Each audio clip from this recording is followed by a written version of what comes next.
জমিয়ত উলামা হিন্দক আনুষ্ঠানিকভাৱে মই এতিয়াই বুঢ়া আঙুলি এটা দেখুৱাই দিছোঁ। এই বুঢ়া আঙুলিটোত অসমীয়াৰ তেজ আছে, বীৰ্য আছে, সাহস আছে। এই মাদানীয়ে এসময়ত মই শিক্ষামন্ত্ৰী থাকোঁতে টেট শিক্ষকসকলৰ নিযুক্তি হ'ব দিয়া নাছিল। তৰুণ গগৈ ডাঙৰীয়াৰ লগত লগ লাগি আমাৰ অফিচাৰক ৰুমত মাতি নি কন্দুৱাইছিল। আজিও অফিচাৰগৰাকী অসমতে আছে। আজি আকৌ তেওঁলোকে কৈছে যে অসমৰ মুখ্যমন্ত্ৰীয়ে ৰিজাইন দিব লাগে, বৰখাস্ত হ'ব লাগে, তাৰ সিদ্ধান্ত অসমৰ মানুহে কৰিব, মাদানীয়ে কৰিব নোৱাৰে। মই পালেতো মাদানীকো বাংলাদেশত পঠাই এই যোৱা উচ্ছেদ অভিযানৰ পিছত আধাৰ কাৰ্ড বন্ধ কৰাৰ খবৰ পাই এই চক্ৰান্তবিলাক আজি গা কৰি উঠিছে। অসমক তেওঁলোকে গ্ৰাস কৰিব খুজিছিল আৰু কংগ্ৰেছে এৰি দিছিলে। কিন্তু আজি সৰুকৈ হ'লেও অসমৰ ৰাইজে মথাউৰি এটা বনাইছে।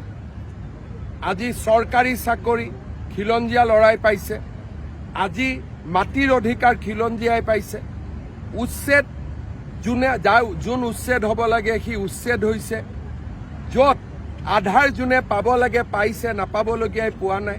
বাংলাদেশী চিনাক্ত হ'লে আগৰ দৰে কোৰ্ট ডিটেনশ্যন কেম্প নহয়, পোনে পোনে পাৰ কৰাই দিছোঁ। এই কথাবিলাকৰ কাৰণে স্বাভাৱিকভাৱে তেওঁলোক নাৰাজ হ'ব। মোৰ কোনো আপত্তি নাই। জামিয়াত উলেমা হিন্দক মই মোৰ বুঢ়া আঙুলিৰ লগতো তুলনা নকৰোঁ। মই এটাই কথা ক'ম, জমিয়তকে মই কেয়াৰ নকৰোঁ, বাকী আৰু কাক কেয়াৰ কৰোঁ? কংগ্ৰেছ জমিয়তৰ বি টিম হয়। আজি অসমৰ মুখ্যমন্ত্ৰীক আক্ৰমণ কৰিলে, মুখ্যমন্ত্ৰীজন যিয়েই পাৰ্টি নহওক কিয়, কংগ্ৰেছৰ মুখ্যমন্ত্ৰীকো যদি জমিয়তে আক্ৰমণ কৰে আমি বিৰোধিতা কৰিম। কাৰণ অসমৰ মুখ্যমন্ত্ৰী অসমৰ ৰাইজে বনাব, জমিয়তে নহয়। কিন্তু কংগ্ৰেছেতো এটাও ষ্টেটমেণ্ট দিব নোৱাৰে।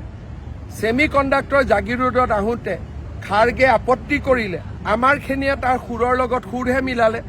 গতিকে ইয়াত যিবিলাক কংগ্ৰেছ আছে তেওঁলোক অচিনাকি মানুহৰ চৰ্দাৰ হয়। অচিনাকি মানুহখিনিক লৈয়ে তেওঁলোক চলি থাকিব খোজে, চিনাকি মানুহৰ তেওঁলোক প্ৰতিনিধি নহয়।